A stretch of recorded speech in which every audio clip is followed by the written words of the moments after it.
নানা রকমের প্রতিক্রিয়াশীল শক্তির বিরুদ্ধে, সমাজের পিছিয়ে পড়া অবস্থানের বিরুদ্ধে বিভিন্ন সময়ে বিভিন্ন পর্যায়ে এই দেশের মানুষ তারা তাদের জীবন দিয়ে, তাদের সংগ্রাম দিয়ে সমাজকে এগিয়ে দেওয়ার চেষ্টা করেছেন, পুরাতন চিন্তাকে ভাঙার চেষ্টা করেছেন, মানুষের জীবনকে প্রগতির পথে নিয়ে আসার চেষ্টা করেছেন।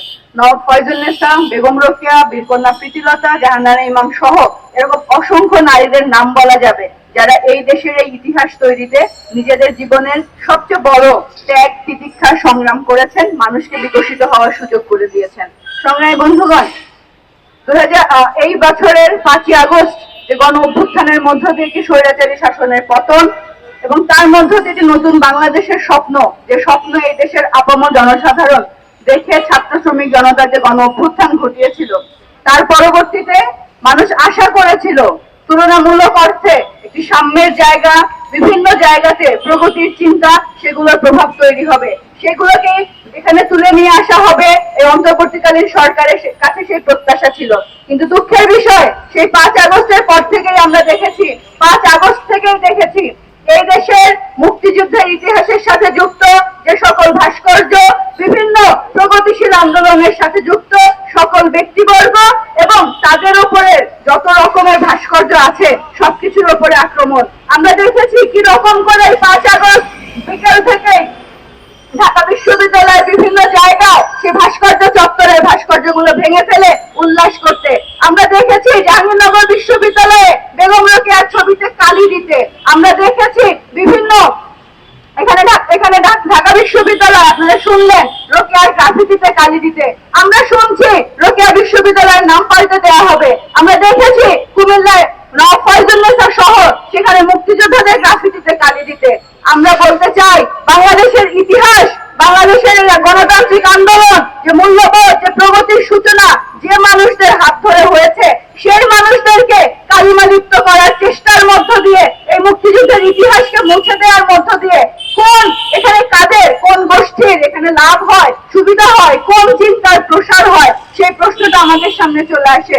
আমরা বলতে চাই, অন্তর্বর্তীকালীন সরকারের কাছে জনগণের যে প্রত্যাশা ছিল, আপনারা সেইখানে অন্তর্ভুক্তিমূলক সমাজ গঠনের বক্তব্য দিয়ে সকল মৌলবাদী, ধর্মীয়, উগ্র, যুদ্ধাপরাধী গোষ্ঠীদেরকে যুক্ত করার মধ্য দিয়ে সমাজকে আগেও কি সামনের দিকে নিয়ে যাওয়ার কোন প্রকার কোন উদ্যোগ গ্রহণ করছেন বা মানুষকে দেখাতে পেরেছেন? জনগণের জীবনের সকল প্রকারের অশান্তিকে রেখে জিনিসপত্রের দামের ঊর্ধ্বগতি, জনজীবনের নিরাপত্তা থেকে শুরু করে কোন বিষয়ের সমাধান না করে নানা রকম বিতর্কিত বিষয়কে সামনে তুলে আনার সুযোগ করে দিচ্ছেন। এবং আমরা দেখছি এই সময়কালে যত ধরনের 5ই আগস্টের আগে পরে করে যা ঘটেছে সেগুলো সমাধানেরও কোনো উদ্যোগ নাই। সারা দেশের বিভিন্ন জায়গায় কুমিল্লা নওয়াব ফয়জুন্নেসা সহ যেরকম করে এই ইতিহাসগুলোতে কালিমালিপ্ত করার চেষ্টা করা হয়েছে, সেটাকে রুখে দিতেও আপনাদের কোনো উদ্যোগ আমরা দেখি নাই। সংগ্রামী বন্ধুগণ, ঢাকা বিশ্ববিদ্যালয়ের বেগম রোকেয়ার গ্রাফিতিতে কালি দেওয়ার পরে সেখানকার ছাত্র সমাজ সেই গ্রাফিতির কালি মুছেছিল।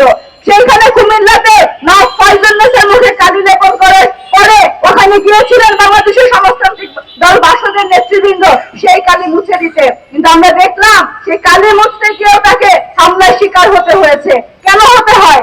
এই চিন্তা সমাজে থাকলে নওয়াব ফয়জুন্নেসা, বেগম রোকেয়া সহ এই মানুষদের চিন্তা সমাজে প্রসারিত হলে কাদের সমস্যা হয়, কাদের দরকার হয় এই মানুষদেরকে কালিমালিপ্ত করতে?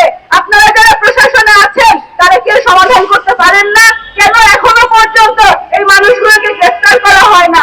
কেন এখনো পর্যন্ত ইতিহাস বিকৃতির সাথে যুক্ত মানুষদেরকে আইনের আওতায় আনা হয় না?